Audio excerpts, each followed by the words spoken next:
right, so the next topic in this unit is sequences.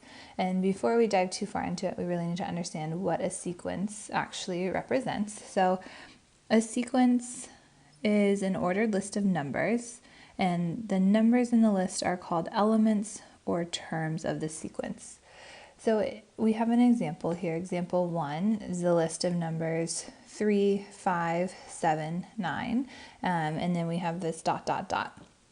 So this is an example of a sequence with terms or elements 3, then 5, then 7, then 9. So a couple notes I want to make about this is that this sequence starts at 3, and then we can take a look that to get from 3 to 5 and 5 to 7, 7, 9, we have addition of 2 between the terms or elements, depending on what word you'd prefer to use there. So what that means is we start at the value of 3, and as our sequence builds, we are adding 2 every single time. So we're adding 2 to the previous term. The last thing that I want to mention here is that the 3 dots at the end say that this is an infinite pattern, right? This pattern continues indefinitely, okay? So this is an indefinite sequence, and that's because of the continuation here. So we can continue adding 2 over and over and over and over again. That pattern is not going to change, and that's assured by the fact that those dots are there, right? That tells us that this pattern continues. Example 2 shows another sequence of, or the first 4 terms of another sequence. Again, we're starting at 3. And we have to look at ways to go from 3 to 1 that are the same to get you from 1 to 1/3, and then the same 1/3 to 1/9. So at first inspection, it might be really easy to say, okay, well, from 3 to 1, I subtracted 2. But if I subtract 2 again, I'm going to end up at -1. And notice, -1 is not that next term. We're trying to get to 1/3. So we have to think about another mathematical way to identify the pattern that's existing between these values. And so what I notice is that if I were to divide by 3 or multiply by 1/3, I would be able to build this sequence, right? I'm going to choose to write multiply by 1/3. We often, and we'll see this in much more detail next week, when we deal with sequences, we typically use operations of addition and multiplication rather than subtraction and division. So instead of saying divide by 3, I'm going to write multiply by 1/3. And I can go ahead and check that out, right? I have 3, if I multiply by 1/3, that's going to give me 1. That'll be my second term of the sequence. If I take 1 and I multiply that by 1/3, I get 1/3, which gives us the third term in our sequence. And if I take the third term in our sequence, 1/3, and multiply by 1/3 again, I get 1/9. Okay, and again, this is another indefinite sequence,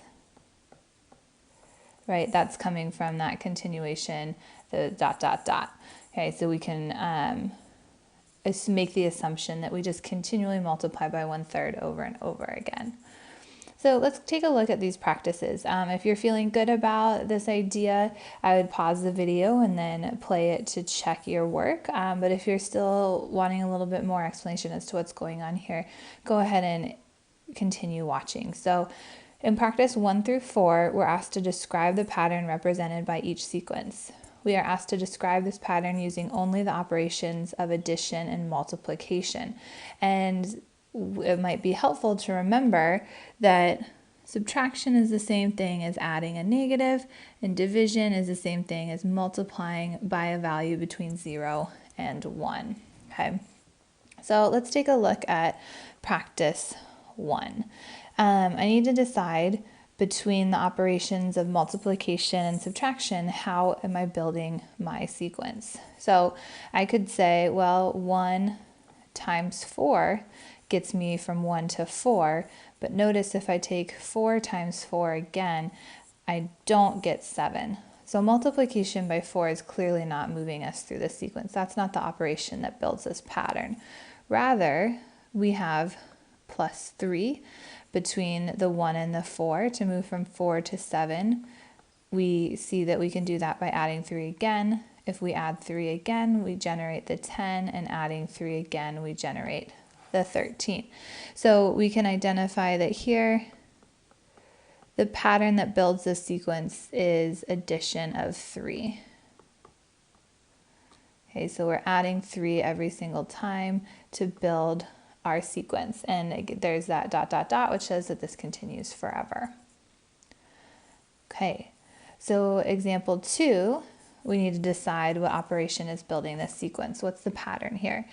I could think potentially that it would be adding 12. So if I add 12 to 4, I land at 16.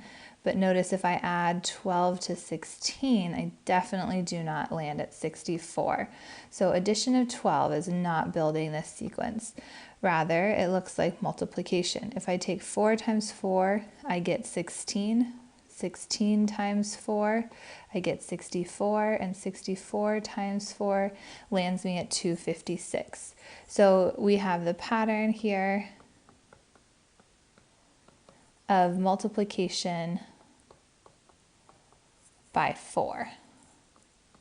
And again, that dot, dot, dot tells us that this continues forever. Okay. Number 3, have something slightly different happening, right? We're starting at 43 and we're actually decreasing, okay? I'm gonna just hope that I don't have to mess with crazy fractions here and hope that this isn't actually multiplication. So I'm gonna try addition of a negative. To get from 43 to 35, I know that that's just subtraction, right, of 8, or addition of negative 8. I know that there's a difference of minus 8 here. If I take 8 away from 35, I land at 27, and if I take 8 away from 27, I land at 19. So our pattern here, I'm going to choose to write this as addition of negative 8. Okay, if you want to write subtraction, that's totally fine, but I think if we can get in the habit of using addition and multiplication now, it might help us later. All right, lastly, we have this sequence here, starting at 100, dropping to 50. We can try that using addition of a negative number, but if I take 50 away from 50, I am supposed to get 0, not 25. So it doesn't look like addition is building this sequence. Rather, it looks like multiplication by 1/2. If I multiply 100 by 1/2, I land at 50. If I multiply 50 by 1/2, I land at 25. And if I multiply 25 by 1/2, I land at 12.5. And we can think of that also as being just 25 over 2. Okay, that might have been seeing that might have kind of given it away initially. But regardless, we can say that the pattern here is multiplication by 1/2.